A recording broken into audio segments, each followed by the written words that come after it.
Right, when you go to the doctor, he places a stethoscope on your chest and he listens to all 4 heart sounds, which is basically the closing of these valves, all right?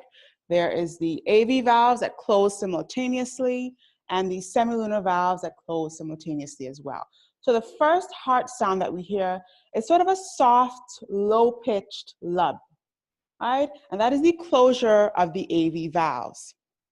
Now, because the AV valves open down into the chamber, right? You can see this is your atria, your ventricle. The leaflets of this valve is going to open down into the chamber.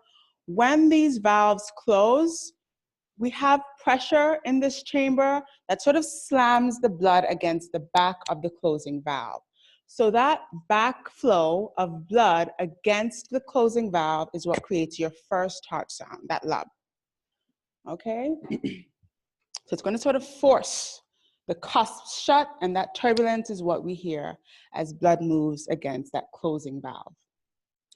Now, the second heart sound is a bit louder and more high-pitched. Okay, this is the closing of your semilunar valves. Now, these valves open up into the vessel. So this is your pulmonary vessel or your aorta here. This is your ventricle. Blood is going to leave the ventricle and go out to the vessel. Right? And as those leaflets open out into the vessel, when it's time for the valves to close, the pressure in the ventricle is a bit lower.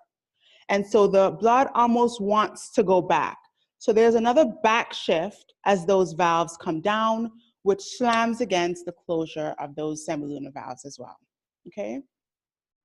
So basically, blood is trying to almost escape back into the ventricle as those leaflets close, and that is what gives you the turbulence, which causes your second heart sound.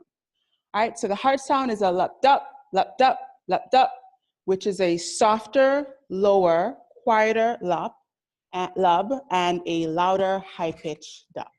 All right.